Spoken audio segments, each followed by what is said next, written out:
안녕하세요. 저는 김민수라고 합니다. 오늘 제가 들려드릴 이야기는 정말 믿기 어려운 일이에요. 지금도 생각만 해도 온몸에 소름이 돋는 일들이었거든요. 혹시 이 글을 읽으시는 분들 중에 비슷한 경험을 하신 분이 계신지 궁금해요. 아니면 제가 정신적으로 문제가 있는 건지 정말 모르겠어요. 이 모든 일은 지난달 15일부터 시작됐습니다. 그날 새벽 정확히 1시 47분이었어요. 깊게 잠들어 있던 저를 깨운 건 현관문을 두드리는 소리였습니다. 처음엔 꿈인 줄 알았어요. 하지만 똑똑똑 일정한 간격으로 계속되는 노크 소리가 너무 선명했거든요. 누가 이런 새벽에 우리 집을 찾을까 싶어서 인터폰을 확인해 봤어요. 화면에 나타난 건 낯선 여자였습니다. 긴 머리에 창백한 얼굴, 하지만 뭔가 익숙한 느낌이 들었어요. 자세히 보니 제 아내 수진과 너무 닮아 있는 거예요. 그런데 이상했어요. 분명히 아내는 제 옆에서 잠들어 있었거든요. 안방에서 수진이의 잔잔한 숨소리가 들려왔어요. 그렇다면 현관에 서 있는 저 여자는 대체 누구란 말인가요? 여자는 문을 계속 두드리며 속삭이듯 말했어요. 나 좀 들어가게 해줘. 여긴 내 집이야. 목소리마저 수진이와 똑같았어요. 하지만 뭔가 다른 느낌이었어요. 더 차갑고 더 공허한 느낌이랄까요? 저는 무서워서 문을 열 수 없었어요. 대신 인터폰으로 말했죠. 누구세요? 잘못 찾아오신 것 같은데요. 그러자 여자가 화면 가까이 얼굴을 들이밀며 말하더라고요. 민수야, 나야. 수진이야. 왜 못 알아봐? 그 순간 정말 온몸에 소름이 돋았어요. 목소리도 수진이 목소리였고 얼굴도 수진이 얼굴이었거든요. 하지만 뭔가 미묘하게 달랐어요. 눈빛이 너무 공허했어요. 저는 급하게 안방으로 달려가 수진이를 깨웠어요. 여보, 일어나봐. 현관에 누가 와 있어. 수진이는 졸린 눈을 비비며 일어나더니 말했어요. 무슨 소리야? 이런 새벽에 누가 와? 인터폰 확인해봐. 너랑 똑같이 생긴 여자가 서 있어. 수진이가 인터폰을 확인하러 갔는데 이상하게도 화면에는 아무도 없었어요. 여자가 사라진 거죠. 여보, 아무도 없는데? 꿈꾼 거 아니야? 저는 확신했어요. 분명히 봤다고요. 하지만 수진이는 제가 스트레스를 많이 받아서 헛것을 본 거라며 다시 잠자리에 들었어요. 하지만 이틀 후 똑같은 일이 벌어졌어요. 다시 1시 47분 정확히 똑같은 여자가 나타났어요. 이번엔 더 확실히 봤어요. 수진이와 정말 똑같이 생겼는데 뭔가 다른 느낌이었어요. 민수야, 왜 문을 안 열어줘? 나 추워. 이번엔 제가 수진이를 깨우지 않고 혼자 지켜봤어요. 여자는 10분 정도 있다가 사라졌어요. 마치 연기처럼요. 그 다음 날부터 매일 같은 시각에 여자가 나타나기 시작했어요. 항상 같은 말을 하면서요. 나 좀 들어가게 해줘. 여긴 내 집이야. 점점 더 무서워졌어요. 그런데 더 이상한 건 수진이의 행동이었어요. 평소와 다른 점들이 눈에 띄기 시작한 거예요. 예를 들면 아침에 일어나서 같은 말을 반복하는 거예요. 오늘 날씨가 좋네요. 빨래해야겠어요. 매일 똑같은 말을요. 날씨가 비가 와도 눈이 와도 똑같은 말을 했어요. 그리고 가끔 저를 빤히 쳐다보면서 말하는 거예요. 여보, 혹시 저녁에 누가 왔었나요? 아니, 아무도 안 왔는데? 그럼 새벽에는요? 이런 식으로 자꾸 물어보는 거예요. 마치 무언가를 확인하려는 것 같았어요. 더 이상한 건 수진이가 모르는 기억에 공백이 생겼다는 거예요. 며칠 전에 같이 본 영화 이야기를 하면 전혀 기억을 못하는 거예요. 우리 언제 영화 봤어? 지난주에 봤잖아. 너가 재미있다고 했는데? 그런가? 기억이 안 나네. 이런 일이 자꾸 반복되니까 저도 의심이 들기 시작했어요. 혹시 수진이가 새벽마다 몰래 나가는 건 아닐까 하는 생각이요. 그래서 어느 날 밤 수진이가 잠든 척하고 지켜봤어요. 1시 30분쯤 되니까 수진이가 갑자기 벌떡 일어나는 거예요. 하지만 눈은 감은 채로요. 마치 몽유병 환자처럼요. 그리고는 현관으로 향하더라고요. 저는 숨죽이고 따라갔어요. 수진이가 현관문 앞에 서서 뭔가 중얼거리는 게 들렸어요. 들어가게 해줘. 여기 내 집이야. 정확히 인터폰 너머 여자가 하던 말이었어요. 그 순간 정말 소름이 돋았어요. 혹시 수진이가 잠결에 현관문을 두드리고 있는 건 아닐까요? 하지만 이상한 건 수진이는 문을 두드리지 않고 있었어요. 그냥 서서 중얼거리기만 했거든요. 그런데 바로 그때 현관문 너머에서 똑똑똑 하고 노크 소리가 들려왔어요. 제가 인터폰을 확인해 보니 또 그 여자가 서 있었어요. 수진이와 똑같이 생긴 여자가요. 그런데 수진이는 분명히 제 옆에 서 있었어요. 이게 대체 어떻게 된 일일까요? 수진이가 둘이 있는 건가요? 저는 혼란스러워서 수진이를 깨웠어요. 여보, 일어나봐. 수진이는 깜짝 놀라며 눈을 떴어요. 어? 내가 왜 여기 서 있지? 화장실 가려고 했나? 너 방금 뭐라고 중얼거렸어? 뭘? 나 아무 말도 안 했는데. 수진이는 정말 모르는 것 같았어요. 그런데 인터폰 화면의 여자는 여전히 거기 서 있었어요. 그 다음 날부터 저는 매일 밤 지켜보기 시작했어요. 수진이는 매일 같은 시각에 몽유병 증상을 보였어요. 그리고 동시에 인터폰에는 똑같이 생긴 여자가 나타났어요. 점점 더 무서워졌어요. 혹시 수진이가 정신분열증이 있는 건 아닐까요? 아니면 제가 정신적으로 문제가 있는 건가요? 그런데 더 이상한 일이 벌어졌어요. 어느 날 저녁 수진이가 갑자기 말하더라고요. 여보, 내가 이상한 꿈을 꿨어. 내가 우리 집 현관 앞에 서서 문을 두드리는 꿈이야. 근데 집 안에는 다른 내가 있는 거야. 그 말을 듣고 정말 등골이 서늘했어요. 언제부터 그런 꿈을 꿨어? 한 달 전부터인 것 같아. 매일 밤 같은 꿈을 꿔. 바로 제가 인터폰에서 여자를 본 시기와 일치했어요.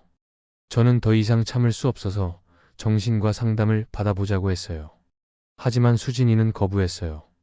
그냥 스트레스성 꿈이야. 시간 지나면 괜찮아질 거야. 하지만 상황은 더 심각해졌어요. 인터폰의 여자가 점점 더 적극적으로 행동하기 시작한 거예요. 민수야, 왜 문을 안 열어줘? 추워. 제발 들어가게 해줘. 때로는 울기도 하고 때로는 화내기도 했어요. 그런데 목소리는 여전히 수진이 목소리였어요. 더 무서운 건 여자가 점점 더 오래 있게 됐다는 거예요. 처음엔 10분 정도였는데 나중엔 1시간씩 있었어요. 그리고 며칠 전 정말 믿기 어려운 일이 벌어졌어요. 평소처럼 1시 47분에 여자가 나타났어요. 그런데 이번에는 뭔가 달랐어요. 여자의 얼굴이 더 선명해 보였거든요. 민수야, 이제 정말 한계야. 문 열어줘. 안 그러면 내가 직접 들어갈 거야. 그 말이 끝나자마자 현관문 손잡이가 돌아가기 시작했어요. 분명히 잠근 문이었는데 저절로 열리는 거예요. 저는 무서워서 문 쪽으로 달려갔어요. 그리고 온몸으로 문을 막았어요. 안 돼. 들어올 수 없어. 그러자 여자의 목소리가 더 크게 들렸어요. 왜 못 들어가게 해? 여기 내 집이라고. 그때 안방에서 수진이의 목소리가 들렸어요. 여보? 무슨 일이야? 저는 뒤를 돌아봤어요. 수진이가 안방문 앞에 서 있었어요. 그런데 동시에 현관문 너머에서도 똑같은 목소리가 들렸어요. 여보, 왜 문을 안 열어줘? 두 개의 똑같은 목소리가 동시에 들리는 거예요. 저는 정말 패닉 상태가 됐어요. 이게 현실인지 꿈인지 알 수 없었거든요. 수진아, 너 맞지? 안방에 있는 수진이가 당황하며 대답했어요. 당연히 나야. 왜 그래? 그런데 현관 너머에서도 똑같은 대답이 들렸어요. 당연히 나야. 왜 그래? 저는 미쳐버릴 것 같았어요. 도대체 어느 쪽이 진짜 수진이인지 알 수 없었거든요. 그런데 그때 안방의 수진이가 갑자기 이상한 웃음을 웃기 시작했어요. 후후. 이제 알겠어? 목소리 톤이 완전히 달라졌어요. 더 차갑고 더 소름 끼치는 목소리였어요. 너 누구야? 나는 진짜 수진이야. 내가 지금까지 함께 살던 건 가짜였어. 그 순간 현관 너머에서 울음소리가 들렸어요. 민수야, 제발 믿어줘. 나를 구해줘. 저 가짜가 나를 내쫓고 내 자리를 차지했어. 저는 정말 혼란스러웠어요. 어느 쪽을 믿어야 할지 알 수 없었거든요. 안방의 수진이가 계속 말했어요. 민수야, 현관에 있는 건 내 과거야. 내가 버리고 싶었던 모든 것들이야. 절대 들여보내면 안 돼. 하지만 현관의 목소리는 계속 울고 있었어요. 민수야, 나 추워. 제발 들어가게 해줘. 나 정말 수진이야. 저는 어떻게 해야 할지 몰랐어요. 둘 다 수진이었거든요. 똑같은 얼굴, 똑같은 목소리, 똑같은 모든 것이었어요. 그런데 갑자기 안방에 수진이가 제게 다가왔어요. 그리고 제 손을 잡으며 말했어요. 민수야, 나를 믿어줘. 우리 결혼한 지 5년이야. 처음 만난 곳은 대학 도서관이었고 첫 데이트는 한강공원이었어. 우리만 아는 기억들이 있잖아. 맞는 말이었어요. 모든 게 정확했어요. 하지만 현관의 목소리도 말했어요. 민수야, 너 내가 제일 좋아하는 음식이 뭔지 알지? 엄마가 해주던 된장찌개야. 그리고 나 높은 곳 무서워해서 롤러코스터 못 탄다는 것도 알잖아. 이것도 맞는 말이었어요. 수진이만 아는 정보들이었거든요. 저는 정말 어떻게 해야 할지 몰랐어요. 그런데 그때 갑자기 생각이 났어요. 수진이의 몸에 있는 작은 흉터 말이에요. 어릴 때 넘어져서 생긴 무릎 흉터였거든요. 수진아, 무릎 좀 보여줘. 안방에 수진이가 바지를 걷어 올렸어요. 흉터가 있었어요. 현관에 있는 사람도 확인해 볼게. 저는 인터폰으로 말했어요. 무릎 흉터 보여줄 수 있어? 현관의 여자도 바지를 걷어 올렸어요. 똑같은 흉터가 있었어요. 정말 둘 다 똑같았어요. 구별할 수 있는 방법이 없었거든요. 그런데 그때 안방에 수진이가 갑자기 화를 내기 시작했어요. 왜 저런 걸 믿으려고 해? 나를 의심하는 거야? 목소리가 점점 더 날카로워졌어요. 민수야, 빨리 결정해. 아니면 둘 다 사라져 버릴 거야. 그 말을 듣고 더욱 무서워졌어요. 혹시 잘못 선택하면 진짜 수진이를 잃어버리는 건 아닐까요? 현관의 목소리는 계속 애원하고 있었어요. 민수야, 제발. 나 정말 수진이야. 저 가짜가 나를 가둬놨어. 한 달 동안 밖에서 추위에 떨고 있었어. 그 순간 저는 한 가지를 확인해 보기로 했어요. 지난달에 수진이와 함께 찍은 사진을 확인해 보는 거였어요. 핸드폰에서 사진을 확인해 봤는데 정말 이상한 일이 벌어진 거예요. 모든 사진에서 수진이의 얼굴이 흐릿하게 나온 거예요. 마치 무언가가 가린 것처럼요. 이게 뭐야? 안방에 수진이가 사진을 보더니 말했어요. 아, 그거? 요즘 카메라가 고장난 것 같아. 내 얼굴만 이상하게 나와. 하지만 다른 사람들은 선명하게 나와 있었어요. 수진이만 흐릿했어요. 그때 현관에서 목소리가 들렸어요. 민수야, 사진 확인해봐. 내가 사라진 날부터 사진이 이상하게 나올 거야. 저는 날짜를 확인해 봤어요. 정말 지난달 15일부터 수진이 사진이 이상하게 나오기 시작했어요. 바로 제가 인터폰에서 여자를 처음 본 날이었어요. 이게 증거야, 민수야. 저 가짜가 내 자리를 차지한 거야. 안방에 수진이가 갑자기 소리를 지르기 시작했어요. 그런 거짓말에 속지 마. 사진이 이상한 건 카메라 때문이야. 하지만 저는 이미 의심을 품기 시작했어요. 지난 한 달 동안 수진이의 이상한 행동들, 기억의 공백들, 그리고 매일 반복되는 같은 말들. 너 혹시... 그 순간 안방의 수진이 얼굴이 순간적으로 일그러졌어요. 마치 가면이 벗겨지는 것처럼요. 아, 이제 들켰네. 완전히 다른 목소리였어요. 더 차갑고 더 음산한 목소리였어요. 너 누구야? 나? 나는 수진이가 버리고 싶어 했던 모든 것들이야. 그녀의 어둠, 그녀의 악함, 그녀의 질투심. 모든 부정적인 감정들. 그 순간 정말 소름이 돋았어요. 그럼 현관에 있는 게 진짜 수진이야. 내가 그녀를 밖으로 내쫓고 내가 그녀 자리를 차지한 거야. 저는 즉시 현관으로 달려갔어요. 그리고 문을 열었어요. 현관에는 정말 수진이가 서 있었어요. 하지만 너무 야위어 있었고 얼굴이 창백했어요.